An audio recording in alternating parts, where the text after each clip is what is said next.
அப்போஸ்தலர் நடபடிகளின் புத்தகம் 9வது அதிகாரம் 3 to 20 வரை. யூஸ்வலாக நான் 8 வசனங்களுக்கு மேலே எடுக்கவே மாட்டேன், ஆனால் இதில் குறைக்க முடியல என்னால். அதனால் 3 to 20 வரைக்கும் மொரலஸ் 18 வசனங்கள் நம்ம வாசிக்கணும். ஒருவர் ஒரு வசனம் வீதம் வாசிப்போம், நம்மை கர்த்தர் பலப்படுத்துவார். அவன் பிரயாணமாய் போய் தமஸ்குவுக்கு சமீபித்த போது சடுதியிலே வானத்திலிருந்து ஒரு ஒளி அவனை சுற்றி பிரகாசித்தது. அவன் தரையிலே விழுந்தான். அப்பொழுது, சவுலே சவுலே, நீ என்னை ஏன் துன்பப்படுத்துகிறாய் என்று தன்னுடனே சொல்லுகிற ஒரு சத்தத்தை கேட்டான். அதற்கு அவன், ஆண்டவரே நீர் யார் என்றான். அதற்கு கர்த்தர், நீ துன்பப்படுத்துகிற இயேசு நானே. முள்ளில் உதைக்கிறது உனக்கு கடினமாம் என்றார். அவன் நடுங்கி திகைத்து, ஆண்டவரே நான் என்ன செய்ய சித்தமாயிருக்கிறீர் என்றான். அதற்கு கர்த்தர், நீ எழுந்து பட்டணத்துக்குள்ளே போ, நீ செய்ய வேண்டியது அங்கே உனக்கு சொல்லப்படும் என்றார். அவனுடனே கூட பிரயாணம் பண்ணின மனுஷர்கள் சத்தத்தை கேட்டும் ஒருவரையும் காணாமல் பிரமித்து நின்றார்கள். சவுல் தரையிலிருந்து எழுந்து தன் கண்களை திறந்தபோது ஒருவரையும் காணவில்லை. அப்பொழுது கைலாகு கொடுத்து அவனை தமஸ்குவுக்கு கூட்டிக் கொண்டு போனார்கள். அவன் 3 நாள் பார்வை இல்லாதவனாய் புசியாமலும் குடியாமலும் இருந்தான். தமஸ்குவிலே அனனியா என்னும் பேருள்ள ஒரு சீஷன் இருந்தான். அவனுக்கு கர்த்தர் தரிசனமாகி, அனனியாவே என்றார். அவன், ஆண்டவரே இதோ அடியேன் என்றான். அப்பொழுது கர்த்தர், நீ எழுந்து நேர் தெருவு எனப்பட்ட தெருவுக்கு போய் யூதாவின் வீட்டிலே தர்சு பட்டணத்தானாகிய சவுல் என்னும் பேருள்ள ஒருவனை தேடு, அவன் இப்பொழுது ஜெபம் பண்ணுகிறான் என்றார்.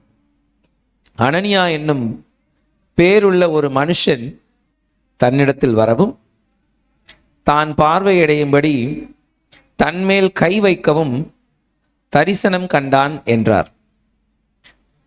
அதற்கு அனனியா, ஆண்டவரே, இந்த மனுஷன் எருசலேமில் உள்ள உம்முடைய பரிசுத்தவான்களுக்கு எத்தனையோ பொல்லாங்குகளை செய்தான் என்று அவனை குறித்து அநேகரால் கேள்விப்பட்டிருக்கிறேன். இங்கேயும் உம்முடைய நாமத்தை தொழுது கொள்ளுகிற யாவரையும் கட்டும்படி அவன் பிரதான ஆசாரியர்களால் அதிகாரம் பெற்றிருக்கிறானே என்றான். அதற்கு கர்த்தர், நீ போ,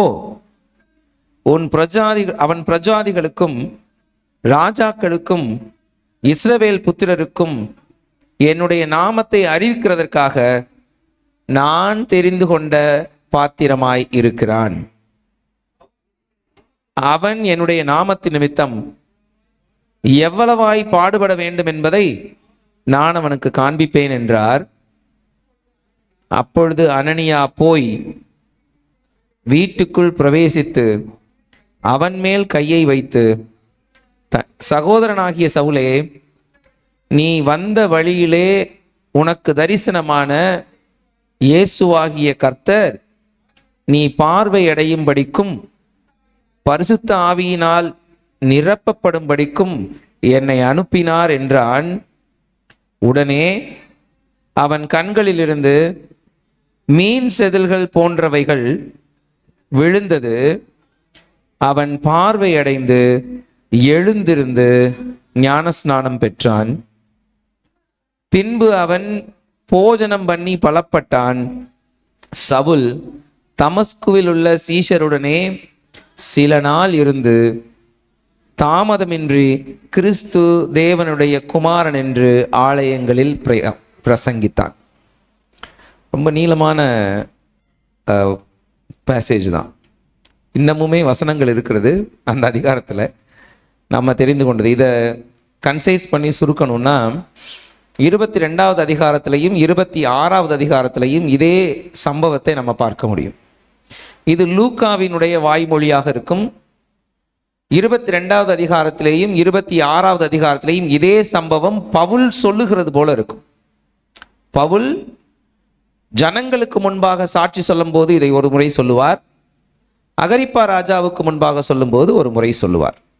ஸோ இருமுறை இந்த என்கவுண்டர் வித் காட் அதை எக்ஸ்பிரஸ் பண்ணுவார். இப்போ இந்த சம்பவத்திலிருந்து கர்த்தர் நம்மோடு கூட பேச விரும்புகிறார். ஒரு சின்ன பேக்ரவுண்டை கொஞ்சம் சொல்லிடுறேன். சவுல் எபிரேய பெயர், பவுல் கிரேக்க பெயர். பவுல் சவுல் எப்படி சொன்னாலும் ஒன்று தான். அவர் எப்போது புறஜாதிகள் மத்தியிலே, அதாவது யூதர் அல்லாதவர்கள் மத்தியிலே ஊழியத்தை செய்ய ஆரம்பித்தாரோ அன்றிலிருந்து தன்னுடைய பெயரை பவுல் என்று பயன்படுத்தி கொண்டார். ஏன்னா கிரேக்கத்திலே தான் அவர்கள் பேசுவார்கள், ஆட்சி மொழி அதுதான். அதனால கிரேக்க பெயரை பயன்படுத்தி கொண்டார். அவர் கிரேக்க குடியுரிமை பெற்றிருக்கிறவர். இப்போ நம்ம அமெரிக்காவில் கிரீன் கார்டு வாங்கிட்டீங்களான்னு கேட்குறோம் இல்லையா, அது மாதிரி ரோம சாம்ராஜ்யத்திலே குடியுரிமை பெற்ற ஒரு கிரேக்கன் அவர். என்ன கிரேக்கன்றீங்க, அவர் யூதனும் கூட. அப்போ அவருடைய பேக்ரவுண்ட் என்ன அப்படின்னு பார்த்தோம்னா, அலெக்சாந்திரியா தேசத்திலே இருந்து மைக்ரேட் ஆன ஒரு குடும்பம், புலம்பெயர்ந்த ஒரு குடும்பம் எருசலேமுக்கு வருகிறார்கள். அலெக்சாந்திரியா பட்டணம் எகிப்தில் இருக்கு. அலெக்சாண்டர் ஆண்ட அந்த நாடு, அதனால தான் அதுக்கு பேர் அலெக்சாந்திரியா. எரேமியா தீர்க்கதரிசியின் புத்தகத்தில் ஒரு சம்பவம் இருக்கும். மீதியானவர்கள் ஒரு சின்ன தவறு செய்வார்கள், அவர்கள் ஒரு தண்டனைக்கு பயந்து ஓடி போவார்கள், ஓடி போய் எகிப்திலே தங்கி கொள்வார்கள். இப்படி ஒரு சம்பவம் இருக்கு. அப்படி தங்கினவர்களுடைய வம்சாவளியாக இருக்கலாம் அப்படின்னு கருதப்படுகிறார் சவுல். ஸோ இப்போ என்னாச்சு, அவர் அலெக்சாந்திரியா தேசத்தில் இருந்ததுனால சீரிய மொழியிலே அவர் தேர்ச்சி பெற்றவராக இருப்பார். அங்கிருந்து யூதேயாவுக்கு வருகிறார். யூதேயால கமாலியேலின் பாதத்திலே அவர் படித்தார். அப்படின்னா அவருக்கு எபிரேயம் தெரியும். எபிரேயம் தெரியலைன்னா கமாலியலின் பாதத்தில் படிக்க முடியாது. பரிசேயர்கள் எபிரேயம் பேசுகிறவர்கள். அவருக்கு அரமேயிக் மொழியும் தெரியும். அவருக்கு அரமேயிக் மொழியும் தெரியும். ஏன் அரமேயிக் மொழியும் தெரியும்னா, சங்கீதா அதை கொஞ்சம் ரெஃபர் பண்ணுங்க. 26வது அதிகாரத்தில் கிறிஸ்து அரமேயிக் மொழியில் அவர் தான் அவர்கிட்ட பேசினார்னு இருக்கும். அரமேயிக் மொழியும் தெரியும். அவர் கிரேக்க குடியுரிமை பெற்றதுனாலே அவருக்கு கிரேக்கமும் தெரியும். இருக்கான்னு பாருங்க 26ல்.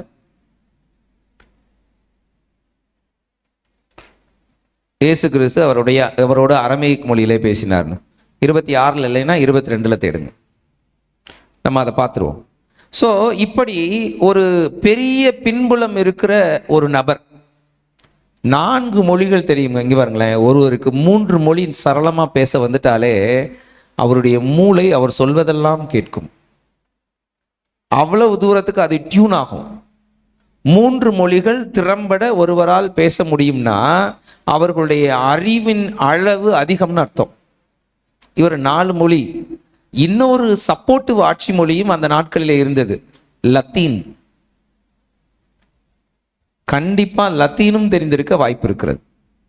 ஏன்னா ஆட்சி மொழியில ஒரு பகுதி. இவர் சனகரிப் சங்கத்திலே உறுப்பினராக இருந்தார்.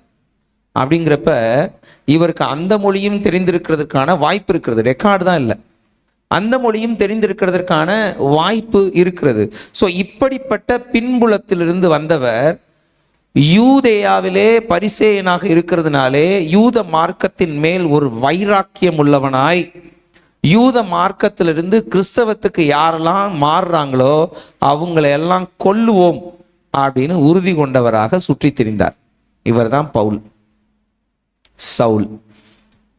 இப்ப இவர் சந்திக்கப்படுகிறார். இவர் ரட்சிக்கப்பட்டதற்கு முக்கியமான காரணம், நான் பலமுறை சொல்லியிருக்கேன், ஸ்தேவான். இவர் ரட்சிக்கப்பட்டதற்கு முக்கியமான காரணம் ஸ்தேவான். ஸ்தேவான் எப்ப பவுலை சந்திச்சார்? 2 பேரும் சந்தித்து கொள்ளவில்லை. ஆனால் ஸ்தேவானின் மரணத்தை சவுல் பார்த்தார். சவுல் எப்படி பார்த்தார் அப்படின்னா, ஸ்தேவான் கல்லெறிந்து கொல்லப்படும் போது சாட்சிக்காரர்களுடைய வஸ்திரத்தை காவல் காத்தான். அப்படிதான் இருக்கும், வஸ்திரத்தை காவல் காத்தான். இங்கே கல்லெறிந்து கொல்லப்படுதல் என்ற முறை இருக்கு இல்லையா, அது எப்படி இருக்கும் அப்படின்னா, ஒரு உயரமான இடத்திலிருந்து கல்லெறிந்து கொல்லப்படுபவரை தள்ளுவாங்க. அது கல்குவாரி மாதிரி தோண்டப்பட்ட இடமா இருக்கும். குறிப்பா என்ன சொல்றாங்கன்னா, ஏதாவது கட்டிடங்கள் கட்டுவதற்கு, ஆலயங்கள் கட்டுவதற்காக தோண்டின இடங்கள் இருக்கும் இல்லையா, அப்படி இடங்கள். அந்த இடத்துல தள்ளி விடுவாங்களாம். தள்ளி விடும் போதே செத்துட்டா பிரச்சனை இல்லை. அப்படி தள்ளி விடும்போது சாகலைனா, இவர் குற்றவாளி என்று சாட்சி சொன்னார்கள் இல்லையா, அந்த சாட்சிக்காரர்கள் கல்லறியணும், முதலாவது கல்லறியணும். இந்த சாட்சிக்காரர்கள் கல்லறிஞ்சும் சாகலைனா கூட்டத்தார் கல்லறிஞ்சு கொள்ளுவாங்க. இதுதான் முறை. இப்படிதான் ஸ்தேவானை கொண்டார்கள். அவரை கீழே தள்ளினாங்க, சாகலை. சாட்சிக்காரர்கள் கல்லறிந்து கொள்ள வர்றாங்க. சாட்சிக்காரர்கள் கல்லறிந்து கொள்ள வரும்போது அந்த தீட்டு நம்ம மேல பறக்கூடாதுன்றதுக்காக வஸ்திரத்தை கலட்டி வைத்து கொண்டு வருவார்கள். யார்கிட்ட கலட்டி வச்சாங்க? சவுலிடத்துல கலட்டி வச்சாங்க. அப்படின்னா சாட்சிக்காரங்களை கூட்டிட்டு வந்ததே அவன் தான் அர்த்தம். சவுலிடத்திலே கொடுக்கிறார்கள். சவுல், இப்ப இயேசு கிறிஸ்து ஒரு முறை ஒரு இடத்துல பிரசங்கம் பண்ணும்போது அவரை மலையிலிருந்து தள்ளிவிட நோக்கமாய் இருந்தார்கள். அவர் அந்த இடத்துல இருந்து காணப்படாமல் போனார்னு இருக்கும். அதுவும் ஒரு இடம்தான். அப்ப இது மாதிரி சில பல இடங்கள் யூதேயாவிலேயும் கலிலேயாவிலேயும் இருக்கிறது, ஒரு இடத்துல மட்டும் கிடையாது. ஸோ இப்படி ஸ்தேவான் கல்லெறிந்து கொல்லப்படுவதை பார்த்தவன் பவுல். இப்ப என்னாச்சுன்னா, ஸ்தேவான் மரணத்தின் போது பிரகாசமாயிருந்தான். அவன் தேவதூதனை போல அவனுடைய முகம் இருந்தது. சாகும்போது எல்லாருக்கும் பயம் இருக்கும், இல்லை வருத்தம் இருக்கும். இவன் முகப்பிரகாசம் உள்ளவனாக இருக்கிறான். தைரியமா பேசினான். அத்தனை பேருக்கு முன்னாடி உயிர் போகும் என்று தெரிந்தும் தைரியமாய் பிரசங்கம் பண்ணுகிறான். இதை பார்த்துட்டு இந்த சவுலுக்குள்ளே ஒரு பயம், ஒரு கொஸ்டின். என்ன கேள்வினா, இவன் சொல்றது உண்மையா? இப்ப மெய்யான தேவன் கிறிஸ்துவா இருப்பாரோ, நம்ம தான் தப்பா புரிஞ்சுக்கிட்டோமோ அப்படிங்கிற கேள்வி அவனுக்குள்ளே இருந்தது. அதற்கான ஆதாரங்கள் இருக்கு கீழே. அது அவனுக்குள்ளே இருந்தது. ஏன் இவனுக்குள்ள இப்படி ஒரு கேள்வி வரணும்? மற்ற யூதர்களுக்கு பரிசேயர்களுக்கெல்லாம் வராத போது இவனுக்கு ஏன் வந்ததுன்னா, இவன் கமாலியேலின் பாதத்தில் படித்தவன். கமாலியேல் மிகச்சிறந்த அறிவாளி. எப்படி இதை சொல்றேன்னா, இந்த கிறிஸ்துவின் சீஷர்கள் பெருகி கொண்டே போகிறார்கள்ன்ற ஒரு வழக்க சனகரிப் சங்கத்துக்கு எடுத்துட்டு வர்றாங்க. அப்போஸ்தலர் நடவடிக்கைகள் இருக்கு. அப்ப எல்லாரும் அவர்களை கொல்லுவோம், அவர்களை துரத்துவோம், அவர்களை சிறையில் எடுப்போம் இப்படியெல்லாம் சொல்லும்போது, இந்த கமாலியேல் சனகரிப் சங்கத்திலே உறுப்பினராக இருக்கிறார். அவர் சொல்லுவாரு, இது மாதிரி எத்தனையோ பேர் எழும்புனாங்க, எழும்பி இன்ஃப்ளூயன்ஸ் பண்ணி எதையோ ஒன்னத்தை பரப்ப முயற்சி பண்ணாங்க. ஆனா காலப்போக்கிலே அவைகள் எல்லாம் காணாமல் போனது. இது கர்த்தரால் வந்திருக்குமானால் நிலைத்திருக்கும், கர்த்தரால் வரவில்லை என்றால் இந்த புதிய போதனை இல்லாமல் போய்விடும். நீங்க ஏன் இதுக்கு வருத்தப்படுறீங்க? யூத மார்க்கத்திலிருந்து ஒருத்தன் மாறுபட்டதா பேசுறான்னா, இது கர்த்தரால் வந்திருக்குமானால் நிலைத்திருக்கும், கர்த்தரால் வரலைன்னா இது அதுவே அழிஞ்சு போயிடும். இன்னைக்கு காந்தியை பத்தி எத்தனை பேர் பேசுறோம்? குறைஞ்சிருச்சு. இன்னும் 2 தலைமுறை கழிச்சு யார் பேசுவா? இருக்காது. அவ்வளவுதான். சிலருடைய உபதேசங்கள் நமக்கு பிடிச்சிருக்கலாம், ஆனா காலம் கடந்து அது போகுமானா போகாது. அது தெய்வீகத்திலிருந்து வந்திருந்தால் மட்டும்தான் காலம் கடந்து போகும்.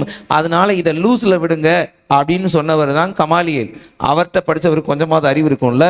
இவர் யோசிக்கிறார், ஒருவேளை இவ்வளவு ஒருத்தன் வைராக்கியமாக மரணத்தை சந்தோஷமாக எதிர்கொள்றான்னா, அவன் சொல்லுவதில் உண்மை இருக்குமோ, கிறிஸ்து தான் தேவனோ அப்படிங்கிற ஒரு சந்தேகத்தோடு தான் வரான். ஆனாலும் வைராக்கியம் குறையல. எருசலேமிலே சனகரிப் சங்கத்திலே உத்தரவு வாங்கி கொண்டு வருகிறான். எருசலேம்ல இருந்து 250 கிலோமீட்டர் தள்ளி இருக்கிறது தமஸ்கு பட்டணம். இந்த தமஸ்கு பட்டணத்திலே இயேசு கிறிஸ்துவினுடைய 2ஆம் கட்ட 3ஆம் கட்ட சீஷர்கள் எல்லாம் இருந்தார்கள். முதல் கட்ட சீஷர்கள் அந்த 11 பேர் இருக்காங்க இல்லையா, யூதாஸ் காரியத்தை தவிர்த்து மிச்சம் இருக்கிற 11 பேர் எருசலேம்லேயே இருந்தாங்க. ஏன்னா எருசலேம்லே இயேசு கிறிஸ்துவுக்கு ஒரு நல்ல ஒரு நம்பிக்கைக்குரிய வட்டம் இருந்தது. அவர் இன்ஃப்ளூயன்ஸ் பண்ண ஜனங்கள் இருந்தாங்க. 4000 பேர் போஷிக்கப்பட்டார்கள், 5000 பேர் போஷிக்கப்பட்டார்கள்னா அத்தனை பேர் கூட இருந்தாங்கல்ல. அப்ப கூட இருந்த 12 சீஷர்களை எல்லாரும் பார்த்திருக்கிறாங்க. அவர்கள் மேல் கை வைத்தால் கலவரம் வரும்னு தெரிஞ்சதுனால ரோம சாம்ராஜ்யத்திலே இருக்கிற இந்த சனகரிப் சங்கத்தார் முக்கியமான முதல் நிலையில் இருக்கக்கூடிய சீஷர்களை தொட துணியவில்லை. அந்த தைரியத்தில் இந்த 11 பேரும் எருசலேம்ல இருக்காங்க. ஆனால் 2ஆம் கட்ட 3ஆம் கட்ட சீஷர்களை அவர்கள் சிதறடித்தார்கள். சிதறடிச்சதுனால இவங்க எல்லாரும் அங்கங்க போய் ஒதுங்கினாங்க. இதுல நிறைய பேர் தமஸ்கு பட்டணத்தில் இருந்தார்கள். தமஸ்கு பட்டணம் ஒரு ட்ரேடிங் சிட்டி, ஒரு வியாபார ஸ்தலம். அதனால அங்க போய் இருந்தாங்க. இப்ப 250 மைல் பிரயாணம் பண்ணி இவங்களை கொல்லுவோன்னு வர்றார் மிஸ்டர் சவுல். 250 மைல் குதிரையில பிரயாணம் பண்ணணும்னா குறைந்தது 5 நாட்கள் அவர் பயணம் பண்ண வேண்டும். இவர் சீட்டை வாங்கிட்டு 5 நாள் பிரயாணமாய் இங்கு வந்து சேரும் முன்பதாக இவர் எதற்காக வருகிறாருங்கிற தகவல் தமஸ்குவுக்கு வந்து சேர்ந்து விட்டது. அனனியா சொல்றாரு, கீழே வசனங்களை வாசிக்கும் போது, இவன் அப்படி ஒரு உத்தரவை வாங்கி கொண்டுல வந்தான், நீங்க அவன்ட்டு என்னைய போக சொல்றீங்களே ஆண்டவரே அப்படின்னு கேட்கிறாரு அனனியா. அப்படின்னா இந்த விஷயம் அங்கு போய் சேர்ந்திருக்கு.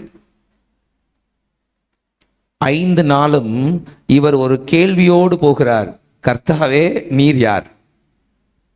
இங்கே 5 நாளும் தமஸ்குவில் இருக்கிற பரிசுத்தவான்கள் ஜெபம் பண்ணி கொண்டிருக்கிறார்கள், கர்த்தாவே எங்கள் உபத்திரவத்தை நிறுத்தும். இது ரெண்டுமே சைமல்டேனியஸா நடக்குது. ஒரு பக்கம் ஒருத்தர் கேட்டுக்கொண்டே போகிறார், நீங்கள் யார்? இன்னொரு பக்கம் ஒரு கூட்டம் ஜெபித்து கொண்டே இருக்கிறது, எங்கள் உபத்திரவத்தை நிறுத்தும். ரெண்டுக்கும் தேவன் பதில் தருகிறவராயிருக்கிறார். இப்ப சவுலை கிறிஸ்து சந்திக்கிறார். சந்திச்சதுமே சவுல் கேட்ட முதல் வினா என்ன தெரியுமா? ஆண்டவரே நீர் யார்? யூதனுக்கு யார் தேவன் என்று தெரியும். ஒரு யூதனுக்கு, ஒரு பரிசேயனுக்கு யார் தேவன் என்று தெரியும். அவன் எதுக்கு யார் ஆண்டவரே நீர் யாருன்னு கேட்கணும்? ஆண்டவரே நீர் யாருன்னு கேட்கணும். அப்படின்னா அவன் கேள்வி என்ன? ஆண்டவரே நீங்க தான் அதுவா? இயேசு கிறிஸ்து தான் ஆண்டவரா? அப்படின்றதான் அவனுடைய கேள்வியா இருக்கு. ரொம்ப பளிச்சுன்னு கிறிஸ்து பதில் சொல்கிறார், ஆமா நீ துன்பப்படுத்துகிற இயேசு நானே. நான் தான் கர்த்தர் அப்படிங்கிறத அவன்கிட்ட சொல்லிட்டாரு. இங்கே ஜெபித்து கொண்டிருக்கிறவர்களுக்கும் அவர் பதில் தந்து விட்டார். யாராக இருந்தாலும் நம் தேவன் சந்திக்கிறவராக இருக்கிறார். யாராக இருந்தாலும் தேவன் சந்திக்கிறவராக இருக்கிறார். உங்களுடைய பெயின் என்ன அப்படின்னு கர்த்தருக்கு தெரியுங்க. உங்களுடைய வலி என்ன? என் வலி எவ்வளவுன்னு எனக்கு தான் தெரியும். இந்த வலியை என் கூட இருக்கிற யாராலும் உணர்ந்து கொள்ள முடியாது. அதே மாதிரிதான் ஒவ்வொருத்தருக்கும். என் வலியை யார் உணர்ந்து கொள்ள முடியாது. அந்த வலி அவரவர்கள் சொல்லுவாங்க, தலைவலியும் திருகு வலியும் தனக்கு வந்தாதான் தெரியும். உண்மைதான், தனக்கு வந்தாதான் தெரியும், வேற யாருக்கு தெரியும்? ஆனால் கர்த்தர் சொல்லுகிறார், உன் வலி எனக்கு தெரியும். இங்க சொல்லுகிறாரு, என்ன சொல்றாருன்னா, நீ துன்பப்படுத்துகிற இயேசு நானே. இயேசு கிறிஸ்துவை எங்கெங்க பவுல் துன்பப்படுத்தினாரு?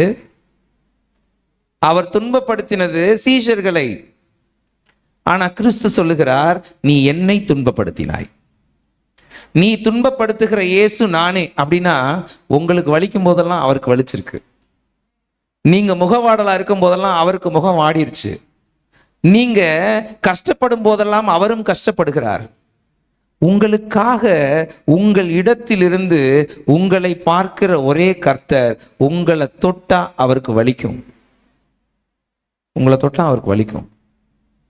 நம்ம நிறைய நேரங்கள்ல என் மனசை யாரும் புரிஞ்சுக்கிறது இல்லை, என்னுடைய வலி யாருக்கும் தெரியறது இல்லை.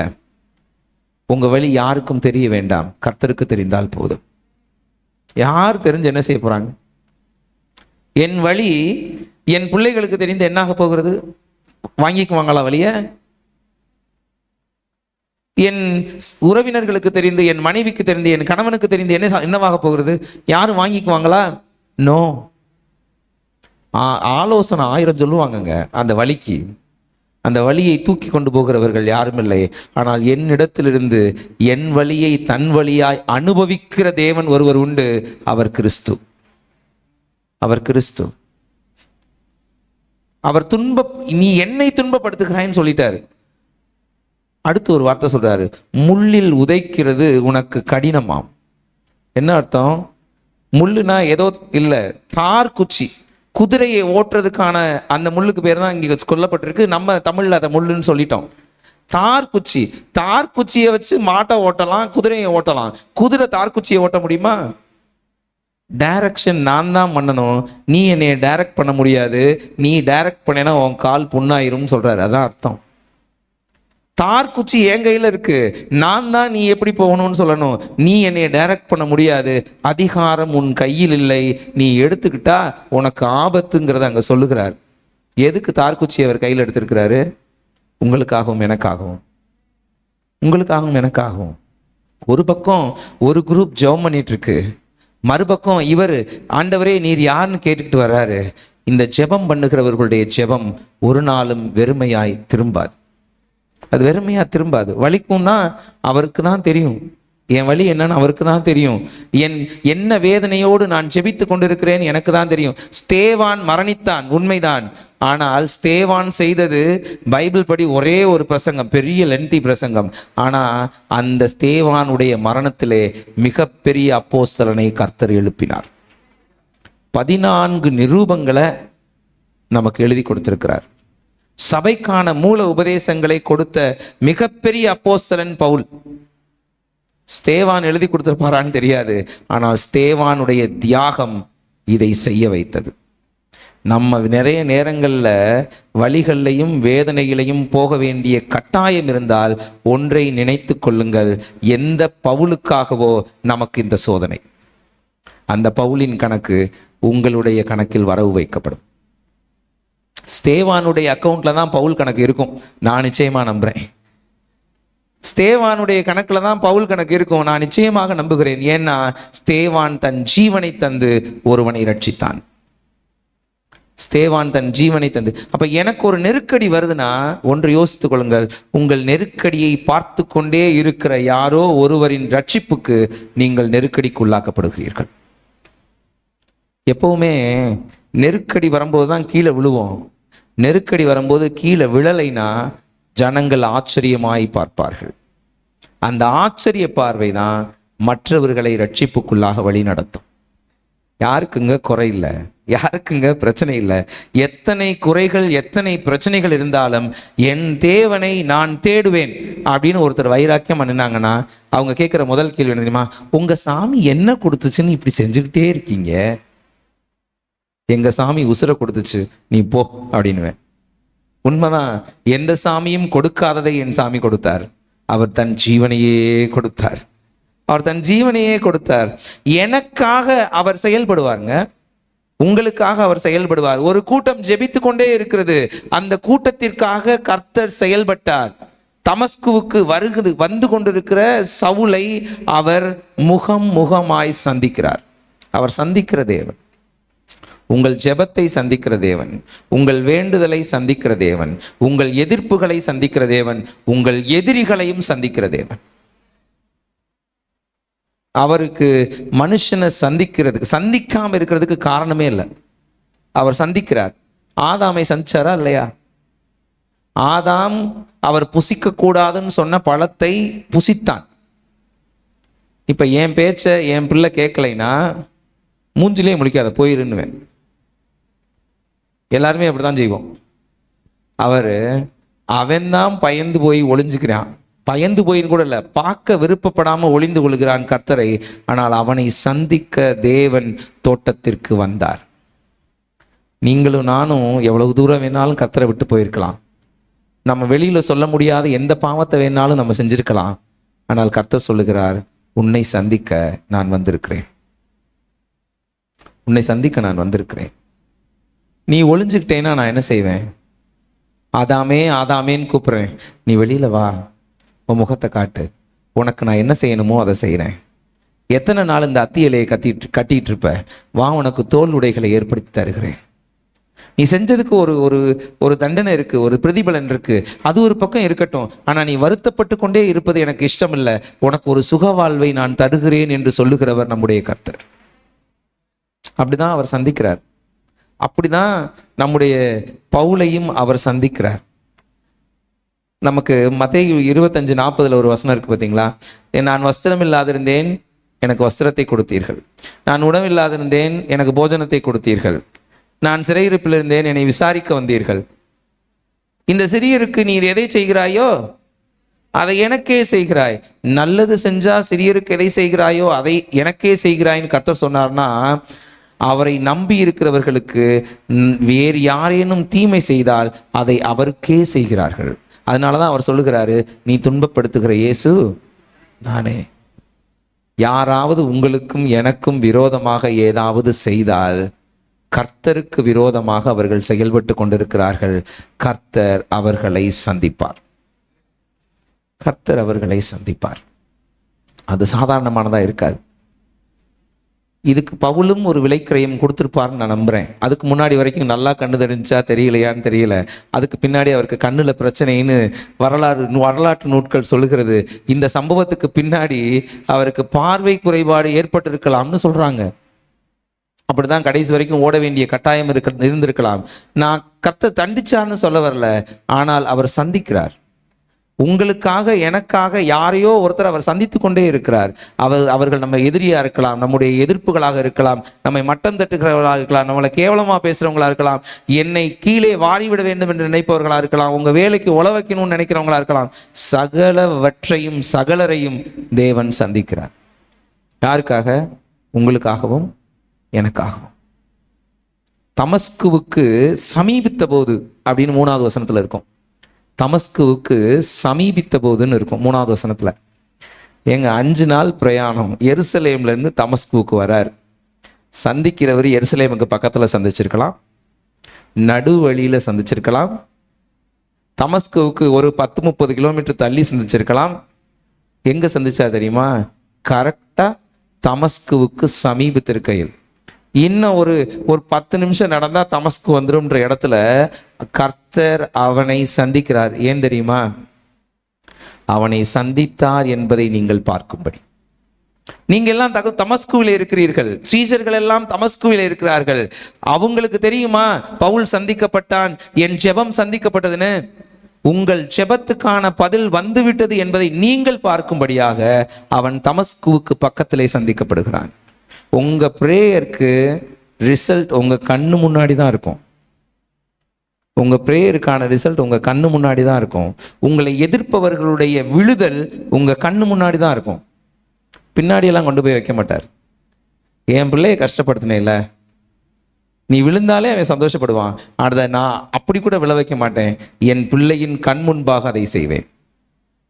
கர்த்தரை நீங்க ப்ளீஸ் பண்ண விரும்புறீங்களோ விரும்பலையோ, உங்களை ப்ளீஸ் பண்ண கர்த்தர் ரொம்ப விரும்புகிறார். என் பிள்ளைய சந்தோஷப்படுத்தி பார்க்கணும் அப்படின்னு ஒவ்வொரு கணமும் யோசிக்கிறவர் தான் நம் கர்த்தர். அவர் சந்திக்கிறவராக இருக்கிறார். அவர் என்னை விட்டு விலகாத கர்த்தர். அதனாலதான் அவர் எல்லா நேரத்திலையும் என் கூட இருக்கணும்னு நினைக்கிறாரு. நம்ம நிறைய நேரங்களில் நம்ம ப்ராமிசஸை மறந்துடுறோங்க. நம்ம நிறைய நேரங்களில் மறந்துடும். நான் அவரை விட்டு விலகாது இருப்பேன்னு நான் ஒரு 100-200 தடவை ப்ராமிஸ் பண்ணியிருப்பேன். அத்தனை தடவையும் விழுந்து போயிருப்பேன்.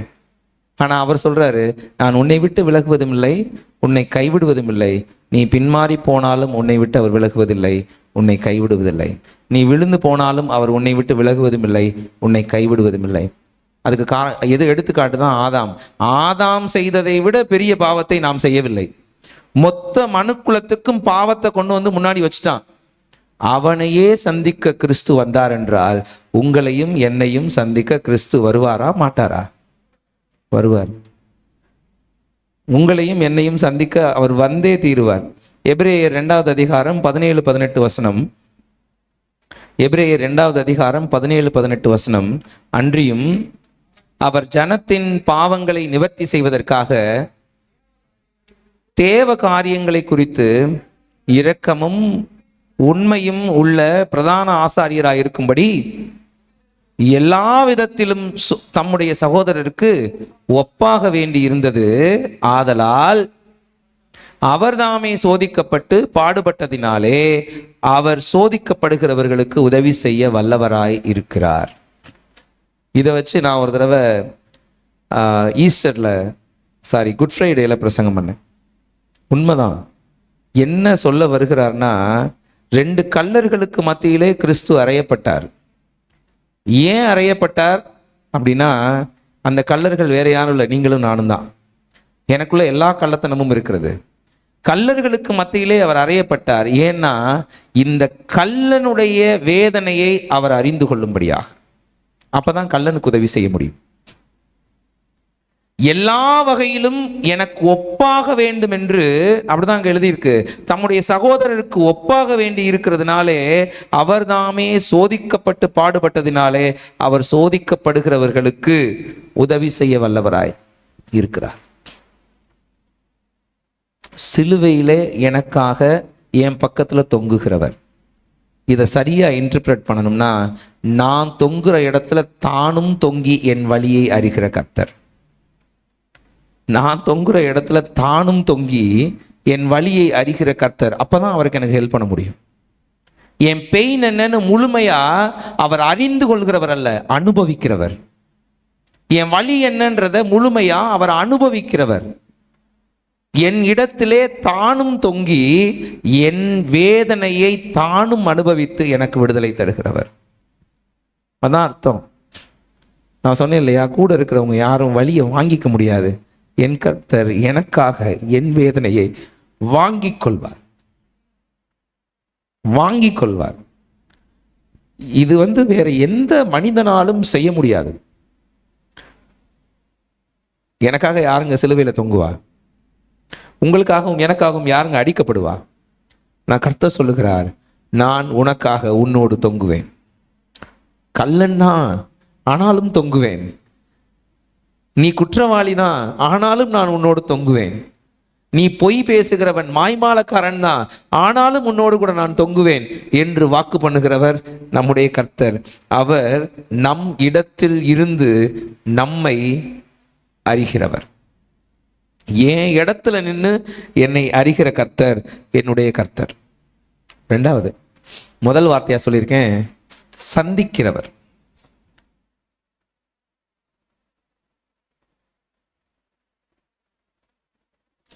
2வது,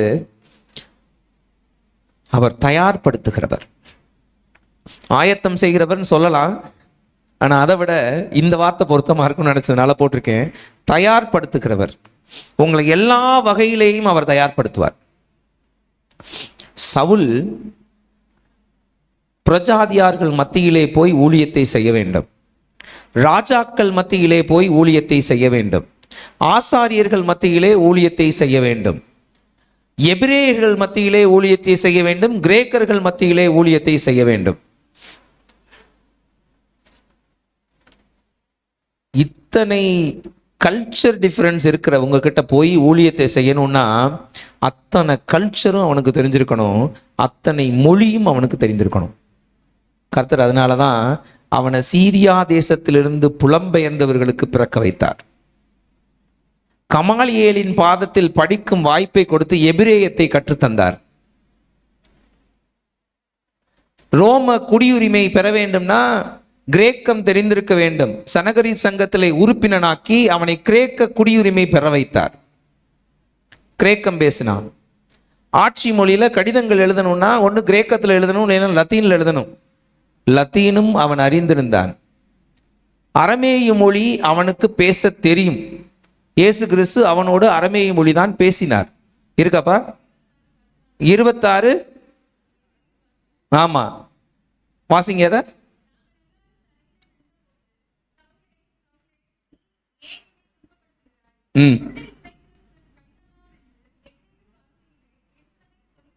ஒரு சத்தத்தை கேட்டேன். பேசுகிறார் அவர், எபிரேய பாஷையிலே பேசுகிறார். ஒரு சில இங்கிலீஷ் வெர்ஷன் அரமேயிக்னு எழுதியிருக்கு. நான் அதுதான் உண்மைன்னு நினச்சிட்டேன், தமிழை ரெஃபர் பண்ண மாறேன்ட்டேன். I'm sorry. இத்தனை வகைகளிலே ஒருவனை தயார்படுத்துகிறார். பெரிய செல்வந்தன், பெரிய கல்விமான், எல்லாருக்கும் முன்னாடி நிற்கிற அளவுக்கு துணிச்சல் உள்ள ஒரு ஆள். ராஜாவுக்கு முன்னாடியா தைரியமா நெஞ்சு நிமித்திட்டு போய் காஸ்பலை சொல்லிட்டு வருவார். ஆசாரியனா சொல்லிட்டு வருவார். ஒரு கிராமத்தானா சொல்லிட்டு வருவார். ஒரு மலைவாழ் மக்களா, கடலோர பகுதி மக்களா சொல்லிட்டு வருவார். அவர் சொல்லாத ஜனங்களே இல்லை. அதனாலதான் அவர் சொல்லுவாரு, நான் எல்லாருக்கும் எல்லாமும் ஆனேன், நான் எல்லாருக்கும் எல்லாமும் ஆனேன். உண்மைதாங்க, அப்படிதான் இருக்கணும். அப்ப ஒருவனை தயார்படுத்துகிறார், அவருடைய அழைப்புக்காக ஒருவனை தயார்படுத்துகிறார். நம்ம நினைக்கிறோம், எனக்கு இந்த குடும்பம் சரியில்லை, இந்த இந்த இவங்க சரியில்லை, சூழல் சரியில்லை, அது சரியில்லை, இது சரியில்லை. Don't say anything like that. Everything is given to you just to prepare you. இந்த சூழலிலே நீ கர்த்தரை எப்படி தேடுகிறாய்ன்னு பார்க்க தான் அந்த சூழலை கர்த்தர் உனக்கு அனுமதித்திருக்கிறார். எங்க அம்மா மட்டும் சரியா இருந்திருந்தா நான்லாம் எப்படி இருந்திருப்பேன் தெரியுமா? எங்க வீட்டில் படிக்க வச்சிருந்தாங்கன்னு வச்சுக்கோங்களேன், நான்லாம் வேற லெவல் போயிருப்பேன். கர்த்தருக்கு தெரியும் உன்னை எந்த வீட்டில் பிறக்க வைக்கணும்னு. நீ படிச்சு மேலே வரணுன்றது கர்த்தருடைய சித்தமாக இருந்தால் உன்னை அந்த வீட்டிலேயே பிறக்க வச்சிருக்க மாட்டார். உன் வாழ்க்கை குறித்த திட்டம் உன் கையில் இல்லை, அதை கர்த்தர் வைத்துக் கொண்டிருக்கிறார். அவர் தான் தயார்படுத்துறார். யாருக்கு என்ன வேணும், யாருக்கு என்ன வேணும்னு தயார்படுத்தி கொண்டே இருக்கிறார். நெகேமியாங்க பானபாத்திரக்காரனா இருக்கிறான். பானபாத்திரக்காரன்னா என்ன? ராஜாவுக்கு கப்பன் சாசல்ல சாப்பாடை ஊற்றி கொடுக்குறவர், தட்டில் சோத்தை போட்டு பரிமாறுறவர், விஷம் இருக்கா இல்லையான்னு செக் பண்ணிட்டு கொடுக்கணும். ஒரு சாதாரணமான வேலைங்க. அதே நபர் எருசலேமுக்கு ஆளுநர் ஆகிறார். அலங்கத்தை கட்டி முடிச்ச பிற்பாடு அவரை ஆளுநராக அந்த ராஜா நியமிக்கிறார். ஆளுநராக இருக்கும் அளவுக்கு திறமையுடைய ஒரு ஆள் சாம்பார் கரண்டியை பிடிச்சி ஊத்திக்கிட்டு இருக்கிறார். நம்ம நிறைய நேரங்கள் என்ன நினைக்கிறோம், இது எனக்கு தகுதியான வேலையே இல்லை, இதெல்லாம் எனக்கு கொடுத்து நான் எவ்வளவு பெரிய அறிவாளி, எனக்கு எவ்வளவு திறமை இருக்கு, எவ்வளவு தாளந்து இருக்கு நம்ம நினைச்சிட்டு இருக்கோம். கர்த்தர் உங்களை தயார்படுத்தி கொண்டிருக்கிறார். ராஜா வீட்டில் இருக்க போய் தானே உனக்கு கவர்னர் போஸ்டிங் கிடைச்சது. எங்கு இருக்க வேண்டும் என்பதை கர்த்தர் முடிவு பண்ணுகிறார். ஒரு 7 months நான் கோழி கடையில் வேலை பார்த்தேன். ஆக்சுவலாக அக்கௌண்ட் பார்க்கறதுக்கு தான் வந்தேன். ஆள் இல்லைன்னா அப்பப்போ கோழியை வெட்ட வச்சுருவாங்க. வெட்டி தான் விற்றான். பாஸ்டருக்கு நல்லா தெரியும். அக்கௌண்ட்ஸ் நான் தான் மெயின்டைன் பண்ணுவேன். ஹோல்சேல் கடைகள் மதுரையில் ஒரு 40-50 கடைகளுக்கு நம்ம கடையிலேருந்து சப்ளை போகும். கணக்கு எழுதுவேன். ஒரு நாள் கூட நான் சந்தோஷமாக அந்த வேலையை செய்ததில்லை. ஏன்னா எனக்குள்ள ஒரு எண்ணம், இது எனக்கு தகுதியானது இல்லை, இது எனக்கு தகுதியானது இல்லை இப்படிங்கிற எண்ணம் எனக்குள்ள இருந்துக்கிட்டே இருந்துச்சு. ஒரு கட்டத்தில் எனக்கு ஆசிரியர் பணிக்கான வாய்ப்பு கிடைச்சது. இந்த சபையிலே ஈஸ்டரை ஒட்டி ஒரு 40 நாள் ஜெபம், லெந்து நாட்களில் 40 நாள் ஜெபம் நடந்தது. அப்போ பாஸ்டர் அந்த பள்ளிக்கூடத்தில் சபையை நடத்தி கொண்டிருந்தோம். பாஸ்டர் அந்த வீட்டில் குடியிருந்தாங்க. மொட்டை மாடியில் தான் நடக்கும். மோஸ்ட்லி ப்ரேயர் நைட்டு தான் நடக்கும். அப்பப்போ கலந்துக்குவேன். எல்லா நாளும் கலந்து கொள்வதில்லை. அந்த 40 நாள் ப்ரேயர் மொட்டை மாடியில் நடக்கும். நான், ரங்கண்ணே, இன்னும் சிலர், பாஸ்டர் எல்லாரும் கலந்துக்குவோம். அந்த நாளில் தான் கர்த்தர் எனக்கு ஒரு வாய்ப்பை தந்தார், ஒரு பள்ளிக்கூடத்துக்கு வேலைக்கு போகும்படி. இவங்ககிட்ட எல்லாம் சொல்லிட்டு கிளம்பி போனேன். அப்புறம் 4 வருஷம் கழிச்சு தான் திருப்பி வந்தேன். அது 2வது கதை. ஆனால் நான் போனேன் இல்லையா, அந்த வாத்தியார் வேலைக்கு போய் அது எனக்கு தகுதியான வேலைன்னு கண்டுபிடிச்சு அதில் அப்படியே முன்னேறி வெளியில வர்றேன். எப்போ இந்த கோழிக்கடை வேலை எனக்கு பிரயோஜனமாக இருந்தது அப்படின்னா, என் பள்ளிக்கூடத்திலே கணக்கு வழக்குகளை எனக்கு தான் கொடுப்பாங்க.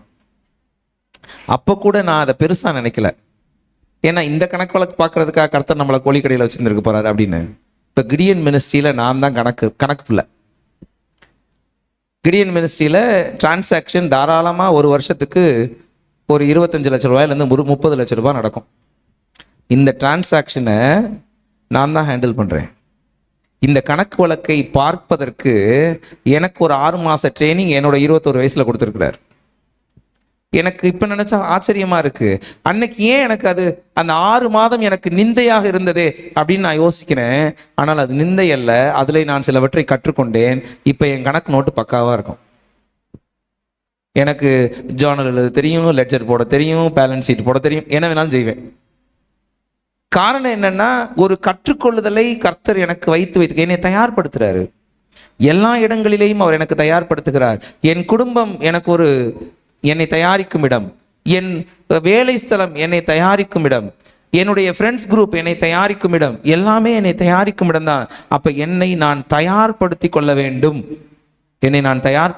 வேண்டும், ஞாபகம் வச்சுக்குவோம். எப்படி அவர் தயார்படுத்துகிறார் அப்படின்னா, 3 விஷயங்கள் அவர் என்னை தயார்படுத்துகிறார். 1 ஜெபிக்க, 2வது மன்னிக்க, 3வது கற்றுக்கொள்ள. ஜெபிக்க, மன்னிக்க, கற்றுக்கொள்ள. ஏங்க ஜெபிக்கன்னு நமக்கு தெரியும், மன்னிக்க கற்று தருவாரா? மன்னிக்கிறது தயார்படுத்துவாரா? மன்னிக்கிறதின் மூலமா என்னை தயார்படுத்துவாரா? ஆமா. இப்ப ஒருத்தன் ரட்சிக்கப்பட்டான் அப்படின்னா அவனுக்கான அடையாளம் என்ன தெரியுமா? அவன் ஜெபித்து கொண்டிருக்க வேண்டும். அனனியா போராடுறான் கர்த்தர்ட்ட. இயேசு கிறிஸ்து சொல்றாரு, நேர் தெருவுக்கு போ, அங்க யூதா வீட்டில் சவுல்னு ஒருத்தர் இருக்கான், அவனை போய் பார்த்து ஜெபம் பண்ணு, நீ வருவைன்னு தரிசனத்தை ஆல்ரெடி அவனுக்கு நான் கொடுத்துட்டேன். இவ்வளவு சொல்றாரு. ஏன் சொல்றான்? அவன் தானே சீட்டு வாங்கிட்டு வந்தவன், அவன் தானே கொல்லணும்னு நினைச்சு வந்தவன், நீங்க அங்க போக சொல்றீங்களே அப்படின்னா, கரெக்டா 11வது வசனத்துல கர்த்தர் சொல்லுவாரு, அவன் இப்போது ஜெபம் பண்ணி கொண்டிருக்கிறான். அவன் இப்போது ஜெபம் பண்ணி கொண்டிருக்கிறான். அவன் இப்போது ஜெபம் பண்ணி கொண்டிருக்கிறான். என்ன அர்த்தம்? அவன் ரட்சிக்கப்பட்டுட்டான்னு அர்த்தம். நீங்கள் ரட்சிக்கப்பட்டவர்களாக இருந்தால் நீங்கள் ஜெபிக்கிறவர்களாக இருக்க வேண்டும். Do you have consistent prayer life? கேள்வி புரியும் நினைக்கிறேன். Do you have consistent prayer life? கிரமமான ஜெப வாழ்க்கை உங்களுக்கு இருக்கிறதா? கிரமமான ஜெப வாழ்க்கை உங்களுக்கு இருக்கிறதா? கர்த்தர் கொடுத்த ரட்சிப்பிலே பிசிறில்லை, ஆனால் உங்கள் ஜெபத்திலே இருக்கிறது அப்படின்னா அந்த ரட்சிப்பு உண்மையானதுன்னு நீங்க எப்படி சொல்லுவீங்க? நீங்கள் ரட்சிக்கப்பட்டவர்களாக இருந்தால் நீங்கள் ஜெபிக்கிறதை இந்த உலகம் பார்க்க வேண்டும். நீங்கள் ஜெபிக்கிறதை உங்கள் குடும்பம் பார்க்க வேண்டும். நீங்கள் ஜெபிக்கிறதை உங்கள் உறவுகள் பார்க்க வேண்டும். நீங்க ஜெபிக்கிறவங்களா இருந்தால் தான் ரட்சிக்கப்பட்டவர்கள். நான் எப்பவாவது ஜெபிப்பேன்னா நீங்க அப்பப்ப ரட்சிக்கப்படுகிறவர்கள்னு அர்த்தம். நீங்கள் ஜெபிக்க வேண்டும். உங்களுக்கு கர்த்தர் எப்படி தயார்படுத்துறாருன்னா, முதல்ல ஜெபிக்க வைத்து கற்றுத்தருகிறார், தயார்படுத்துகிறார். தயாரிக்கிறதுல அது ஒரு முதல் வேலை. ஜெபிக்கிறதுலே அவர் நம்மை தயார்படுத்துகிறார். 2வது, உங்களை எப்படி தயார்படுத்துவார்னா மன்னிக்க வைத்து தயார்படுத்துவார். இப்ப ஏன் இந்த அனனியா நான் போக மாட்டேன்னு ஒத்த காலம் நின்னாரு? கடுப்பு. நானுமே அப்படிதான். என்னைய முகத்துக்கு நேர தூஷணமாய் பேசின ஒருத்தரை பார்த்து, ஹலோ பிரதர் நல்லா இருக்கீங்களா அப்படின்னு கர்த்தர் கேட்டு வர சொல்றாருன்னு வச்சுக்கோங்க. நான் என்ன செய்வேன்? போங்க கர்த்தாவே, அவன் என்னை பார்த்தாலே மானங்கண்ணியா வைகிறான், என்னை கேவலமா பேசுறான், இவனை போய் பார்த்து இவனுக்கு ஜெபம் பண்ண சொல்றீங்க. ஒபே பண்ணுவதை விட எனக்குன்னு ஒரு சுய விருப்பம் இருக்கும்ல, அந்த சுய விருப்பம் அவனை வெறுக்கும், அவனை மன்னிக்காது. சுய விருப்பம் வெறுக்கும், அவனை மன்னிக்காது. அப்ப என்ன செய்யணும்? கர்த்தர் அவன்கிட்ட பேசிக்கிட்டே இருக்கிறாரு. ஒரு கட்டத்துல சொன்னார், நீ போ. ரொம்ப ஹார்ஷா தான் அந்த வார்த்தை இருக்கும், நீ போன்றுவர். இவன் போய் சவுலை எப்படி கூப்பிடுவான் தெரியுமா?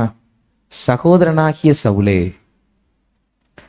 17வது வசனங்க. சகோதரனாகிய சவுலே. வெறுப்பு மாறி அவன் மன்னிக்கிறான். இன்னொரு விஷயத்தையும் தெரிஞ்சுக்கோங்க, எவன் மன்னிக்கிறானோ அவனிடத்தில் தான் தேவன் பொறுப்பை கொடுப்பார். இவன் 3ஆம் கட்ட சீஷன்க. இயேசு கிறிஸ்துவுக்கு அடுத்த வரிசையிலே 12 சீஷர்கள். அதற்கு அடுத்த வரிசையிலே 72 சீஷர்கள், அதற்கு அடுத்த வரிசையிலே 200 சொச்சம் சீஷர்கள். இப்படி சீஷர்களுடைய எண்ணிக்கை 3ஆம் கட்டம், 4ஆம் கட்டம்னு போயிட்டே இருக்கு. இவர் 2ஆம் கட்டம் கூட இல்ல, 3ஆம் கட்ட சீஷன். சீஷன்னா இன்னைக்கு பாஷையில விசுவாசி, அன்னைக்கு பாஷையில சீஷன். ஏன்னா விசுவாசின்ற வார்த்தை பைபிள்ல கிடையாது, விசுவாசிங்கள்னு இருக்கு, வெர்பா இருக்கு. ஒரு பெர்சனை சொல்லும் போது விசுவாசின்னு சொல்லப்படவில்லை.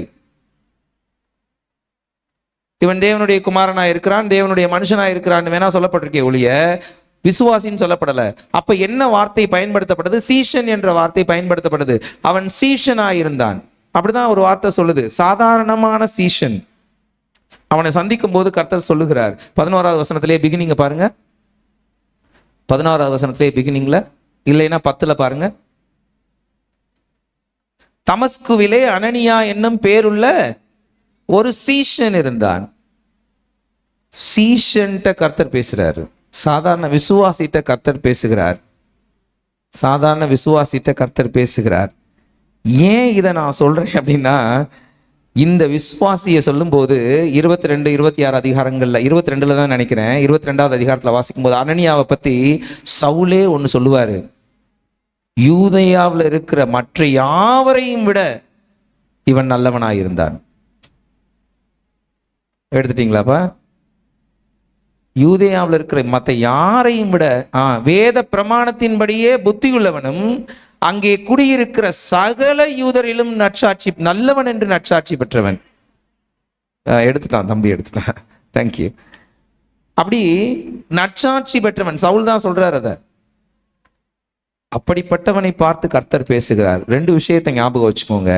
நீங்கள் மன்னிக்க மனமு வந்தால்தான் உங்களுக்கு பொறுப்புகள் கொடுக்கப்படும். ஏன்னா என்ன பொறுப்புகள் கொடுத்தார் தெரியுமா? அவனுக்கு 2-3 பொறுப்புகளை கொடுத்தார். 17வது வசனம் சொல்லுகிறது, 9:17, நீ பார்வை அடையும்படிக்கும் பரிசுத்த ஆவியினால் நிரப்பப்படும்படிக்கும் என்னை அனுப்பினார். அடுத்த வசனம் சொல்லும், அவன் ஞானஸ்நானமும் கொடுத்தான். 3 வேலையை கர்த்தர் கொடுக்கிறாரு ஒரு சாதாரண சீஷனுக்கு. நீ போ, அவனுக்கு ஜெபம் பண்ணு, அவனுக்கு என்ன கிடைக்கும்? அவனுக்கு பார்வை கிடைக்கும். சுகமளிக்கிற அற்புத வரம் உனக்கு கிடைக்குது. அவனுக்கு பார்வை, உனக்கு வரம். பரிசுத்த ஆவியானவர் நீ தொட்டா அவனுக்குள்ள போவார், ஒரு அபிஷேகம் கிடைக்கிறது. 2வது, நான் உன்னை மனமாற ஹானர் பண்றேன், நீ போய் அவனுக்கு ஞானஸ்நானம் கொடு. மன்னிக்கிறதற்கு மனதுள்ளவர்களுக்கு தான் பொறுப்புகளை கர்த்தர் கொடுப்பார். இது முதல் பாயிண்டா வச்சுக்கோங்க. இன்னொரு பாயிண்டா வச்சுக்குவோம், நம்ம எல்லா யூதர்களுக்கும் மத்தியிலே நல்லவன் என்று சாட்சி பெற்றான்னா, எவன் சமாதானம் பண்ண விரும்புகிறானோ அவனிடத்தில் மட்டுமே கர்த்தர் பேசுவார். நான் அடிக்கடி சொல்லுவேன், வீட்டில் 2 பேர் சண்டை போட்டுக்கிட்டா யார்கிட்ட முதல்ல பேசுவார் தெரியுமா? இந்த சண்டையை எப்படி முடிவுக்கு கொண்டு வரலாம்னு யார் யோசிக்கிறாங்களோ அவர்களிடத்திலே கர்த்தர் பேசுவார். இப்படி நினைக்கிறவங்க தான் அடிக்கடி அவர்களே இறங்கி போய் கொள்வார்கள். பரவாயில்லைங்க, யார்கிட்ட இறங்கி போறோம்? வீட்டில் இருக்கிறவங்ககிட்ட தானே இறங்கி போவோம். நீ சமாதானம் பண்ணுகிறவர்கள் பாக்கியவான்கள். வேதம் அப்படிதான் சொல்லுது. தேவன் உங்களிடத்திலே பேச வேண்டும் என்றால் நீங்கள் சமாதானம் பண்ணுகிறவர்களாக இருக்க வேண்டும். சண்டையை வளர்த்துக்கிட்டே இருக்கிறவங்களா இருக்க முடியாது. அதனாலதான் அவன் யூதேயாவில் இருக்கிற சகலரும் நல்லவன் என்று சொல்லும்படி நற்சாட்சி பெற்றவன். இப்ப சமாதானம் பண்ணுங்க நம்ம வீடுகளுக்குள்ளேயும். நீங்க இது நான் சமாதானம் பண்ணுவேன்னு ஒரு முடிவு எடுத்துட்டீங்கன்னா கர்த்தர் முதல்ல உங்கள்கிட்ட தான் பேசுவார். கணவன் மனைவி சண்டையா கூட இருக்கலாம். மனைவி தான் எப்பவுமே கீழே இறங்கி வந்து பேசுறாங்க, இல்ல கணவன் தான் கீழே இறங்கி பேசுறாரு, நானே தான் விட்டு கொடுக்கணுமா? நீங்கள் தான் விட்டு கொடுக்க வேண்டும். கர்த்தர் அதைத்தான் விரும்புகிறார். அதனாலதான் உங்ககிட்ட பேசுறார். சோ இங்க மன்னிக்க தேவன் கற்றுத்தருகிறார், மன்னிக்கும்படி தேவன் நம்மை தயார்படுத்துகிறார். 3வது, கற்றுக்கொள்ள நமக்கு ஒரு வாய்ப்பை கொடுக்கிறார். இந்த கடைசி வசனங்கள் பாத்தீங்கன்னா 19, 20, 19க்கும் 20க்கும் இடையில ஒரு மிகப்பெரிய சம்பவம் இருந்தது. என்ன தெரியுமா? பவுல் 3 வருஷங்கள் அரபு தேசத்திலே போய் தனித்திருந்தான். 19வது வசனத்துக்கும் 20வது வசனத்துக்கும் இடையில 3 வருஷ கேப். 3 வருஷ கேப். 22வது வசனம் சொல்லும், அவன் திடன் கொண்டு அப்படின்னு இருக்கும். எப்படி திடன் கொண்டான்? அந்த 3 வருஷத்துல தான் திடன் கொண்டான். கலாத்தியருக்கு எழுதின புத்தகம் 1வது அதிகாரம் 17வது வசனம் சொல்லும், எனக்கு முன்னே அப்போஸ்தலனானவர்களிடத்தில் எருசலேமுக்கு போகாமலும் அரபு தேசத்துக்கு புறப்பட்டு போய் மறுபடியும் தமஸ்கு ஊருக்கு திரும்பி வந்தேன். அடுத்த வசனங்களை வாசிச்சோம்னா 3 வருஷம் அங்க இருந்தான்னு இருக்கும். அரபு தேசத்துக்கு போயிட்டு திருப்பி வர்றார். ஏன் அப்படின்னா, கர்த்தரோடு தனித்திருக்க. நான் இயேசு கிறிஸ்து தான் தெய்வம்னு கண்டுகொண்டேன். நான் என்ன செய்யணும்? சுவிசேஷம்னா என்ன? நான் சொல்ல வேண்டியது என்ன? நான் எந்த சீஷன்ட்டையும் போய் நான் கத்துக்க விரும்பல, நீங்க எனக்கு சொல்லி தருவீங்களா அப்படின்னு அவர் தனித்திருந்தார். 3 வருஷம் தனித்திருந்தார். என்ன நடந்து தெரியுமா? அதே கலாத்தியர் புத்தகம் 1வது அதிகாரம் 12வது வசனத்துல அதை நம்ம ரொம்ப தெளிவா வாசிக்கலாம். வாசிங்கப்பா. அதைங்கிறது சுவிசேஷத்தை. நான் சுவிசேஷத்தை ஒரு மனுஷனால் பெற்றதும் இல்லை, மனுஷனால் கற்றதும் இல்லை, இயேசு கிறிஸ்துவே எனக்கு அதை வெளிப்படுத்தினார். அவர் பேதுருட்ட போய் கத்துக்கலங்க, எந்த சீஷரிடத்திலும் போய் கற்றுக்கொள்ளவில்லை. அவர் அரபு தேசத்திலே தனித்திருக்கும் போது கிறிஸ்துவே அவருக்கு கற்றுத்தந்தார். நம்ம கற்றுக்கொள்ளணும் தேவனுடைய பாதத்துல. வேதத்தை சும்மா வாசிக்கிறவங்களா இருக்கக்கூடாது. தேவனுடைய சமூகத்துக்குள்ளே கற்றுக்கொள்ள வேண்டும். 3 வகைகளிலே தேவன் என்னை தயார்படுத்துகிறார். ஜெபிக்கிறதிலே, மன்னிக்கிறதிலே, கற்றுக்கொள்ளுகிறதிலே. கடைசியா ஒரு பாயிண்ட், அவ்வளவுதான், 2 மினிட்ஸ்ல முடிச்சிடலாம். என்னை பலப்படுத்துகிறார். 19வது வசனம் ரொம்ப தெளிவா சொல்லுது, அவன் போஜனம் பண்ணின பின்பு பலப்பட்டான்.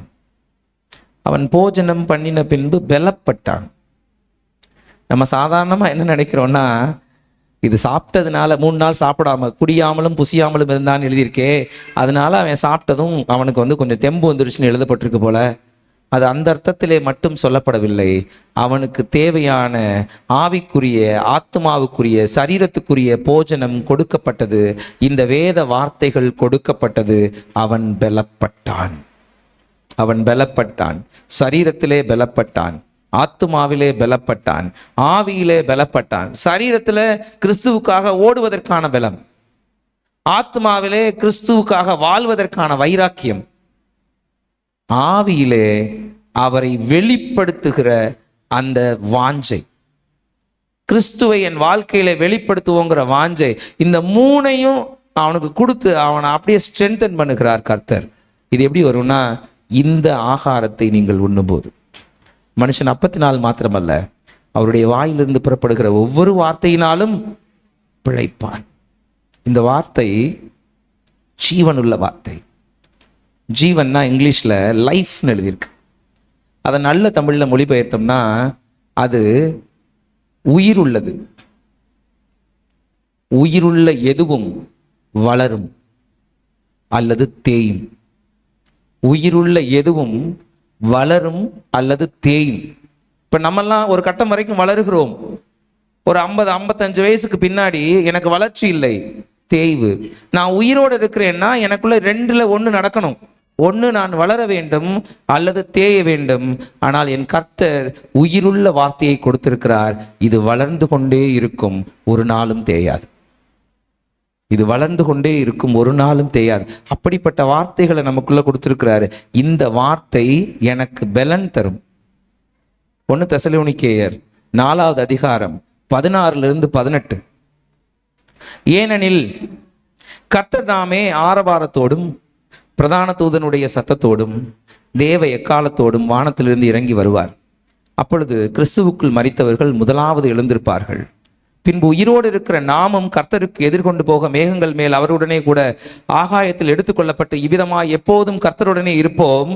ஆகையால் இந்த வார்த்தைகளினாலே நீங்கள் ஒருவர் தேற்றுங்கள், ஒருவரை ஒருவர் பலப்படுத்துங்கள். அப்படியும் அதை எழுதலாம். ஒருவரை ஒருவர் பலப்படுத்துங்கள். உங்களுக்கு பலன் எதுக்காக கிடைக்கும் தெரியுமா? அவருடைய வருகை ரொம்ப சமீபமா இருக்கு. ராப்சர்னு ஒன்று வரப்போகுது, ரகசிய வருகைன்னு ஒன்று வரப்போகுது. இந்த ராத்திரியிலே வரலாம், நாளைக்கு காலையிலே வரலாம், நாளைக்கு நடுப்பகலிலே வரலாம், எப்ப வேணும்னாலும் வரலாம். அதற்கான சூழல்கள் உருவாகி கொண்டே இருக்கிறது. அதற்கான சூழல்கள் உருவாகி கொண்டே இருக்கிறது. ஒரு ராஜா இந்த பூமிக்குன்னு, ஒரே ஒரு ராஜா இந்த மொத்த பூமிக்கும் அப்படின்னு என்னைக்கு வர்றானோ அன்னைக்கு உபத்திரவ காலம் ஆரம்பிக்கிறது. உபத்திரவத்துக்கு முன்பாக சபைகளை எடுத்துக்கொள்ள கர்த்தர் விரும்புகிறார். நீங்களும் நானும் உபத்திரவப்படுவதை கர்த்தர் விரும்புகிறதில்லை. அதனால அந்த உபத்திரவ காலம் வருகிறதற்கு முன்னதாக கர்த்தர் நம்மை எடுத்துக்கொள்ள விரும்புகிறார். அப்படின்னா அந்த சூழல் உருவாகி கொண்டே இருக்கிறது. நம்ம பெருசா நினைச்சுக்கிட்டு இருக்கிற டாலர் மதிப்பு டவுன் ஆகிக்கிட்டே இருக்கு. அதற்கு ஈக்குவலண்டா கோல்டு ரிசர்வ் ஆகிக்கிட்டே இருக்கு. தங்க விலை தாறுமாறா ஏறுது. அப்ப ஏதோ ஒரு கட்டத்துல புது கரன்சி வரப்போகுது. புது கரன்சி வரப்போகுதுன்னா ஒரு ராஜா வரப்போகிறார். இதெல்லாம் ஏன் மனுஷ மூளைக்கு எட்டுனது? Something is going to happen to have a new king for this world. Before the new king comes, Lord will come to take us. அவருடைய ரகசிய வருகை இருக்குன்னா அந்த ராப்சர்ல நீங்களும் நானும் எடுத்து கொள்ளப்படும்படி தேவன் இந்த போஷணத்தினால் நம்மை பலப்படுத்துகிறார். இந்த வேத வார்த்தை என்னும் போஷணத்தினால் நம்மை பலப்படுத்துகிறார். வேற எந்த பலத்தையும் வச்சு நீங்களும் நானும் அவரோடு கூட வரும்போது எடுத்துக்கொள்ளப்பட முடியாது. உபத்திரவ காலம் நெருக்கத்தில் இருக்கிறது, சமீபத்தில் இருக்கிறது. நாம் அதற்கு தயாராவோம். உபத்திரவ காலத்திலே சிக்கிக்கொள்ளாதபடி நம்மை இந்த வார்த்தைகளினாலே பலப்படுத்திக் கொள்வோம். கர்த்தர் பலப்படுத்துகிறவராயிருக்கிறார். நான் முடிச்சிட்டேன் பிரசங்கத்தை, கன்சாலிடேட் பண்றேன். என்னை சந்திக்கிறவர், என் வழியை அவர் அறிந்திருக்கிறார். என் இடத்தில் நின்று இல்ல, என் இடத்தில் என்னோடு கூட தொங்கி என் வழியை அவர் அறிந்திருக்கிறார். என் இடத்துல நின்று பார்க்கிற ஒரே தேவன் என்னுடைய கர்த்தர் மட்டும்தான். அவர் என்னை தயார்படுத்துகிறார், ஜெபிக்கிறதிலே தயார்படுத்துகிறார், மன்னிக்கிறதிலே தயார்படுத்துகிறார், கற்றுக்கொள்வதிலே தயார்படுத்துகிறார், என்னை பலப்படுத்துகிறார். ஆத்மாவிலே, சரீரத்திலே, ஆவியிலே. என்னிடத்திலிருந்து என் வழியை பார்க்கும் என்னுடைய கிறிஸ்து என்னையும் எனக்கானதையும் சந்தித்து அவருக்குள் நான் சுகமாய் இருக்கும்படி என்னை தயார்படுத்தி அவருக்காக ஓட ரகசிய வருகை வரைக்கும் என்னை பலப்படுத்துகிறார். ஜெபிப்போமா? எழுந்திருப்போம். சந்திக்கிற தேவன், என்னை தயார்படுத்துகிற தேவன், என்னை பலப்படுத்துகிற தேவன். நல்ல ஆண்டவரே, உம்மை துதிக்கிறோம். உங்க சமூகத்துக்குள்ள எங்களை ஒரு விசையாய் தாழ்த்தி அர்ப்பணிக்கிறோம். ஆண்டவரே, எத்தனையோ முறை நாங்கள் குறை கூறி இருக்கிறோம்.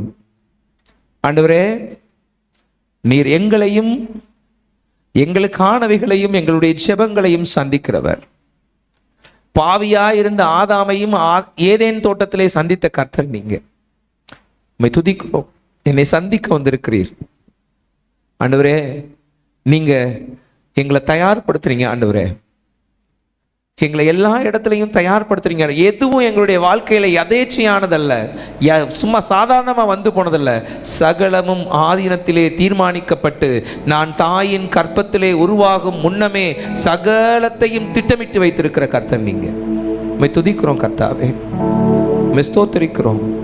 ஜெபிக்க ஆண்டவரே, மன்னிக்க கற்றுக்கொள்ள நீங்க என்னை தயார்படுத்துறீங்க, என்னை பலப்படுத்துறீங்க. ஆண்டவரே, உம்முடைய வார்த்தை என்னும் மன்னாவினாலே, உம்முடைய வார்த்தை என்னும் அப்பத்தினாலே நீர் எங்களை பலப்படுத்துகிறீர். உமது வருகை வரைக்கும் நாங்கள் நிற்கும்படியாக ஆண்டவரே நீர் எங்களை பலப்படுத்துகிறவராயிருக்கிறீர். எத்தனை அன்பு ஆண்டவரே உம்முடையது. உங்க சமூகத்துக்குள்ள எங்களை ஒரு விசையாய் விட்டு தருகிறோம். ஆண்டவரே, இந்த சூழலை, இந்த வாழ்க்கையை மனரமியமாய் வாழுகிறதற்கேற்ற மனப்பக்குவத்தை எங்களுக்கு நீங்க கொடுங்க. தொடர்ந்து எங்களை உமக்குள்ளாய் நடத்துங்க. எங்களை ஒரு விசையாய் அர்ப்பணிக்கிறோம். எங்களை பலப்படுத்துங்க. இயேசு கிறிஸ்துவின் நாமத்தில் ஜெபிக்கிறோம் நல்ல பிதாவே, ஆமென்.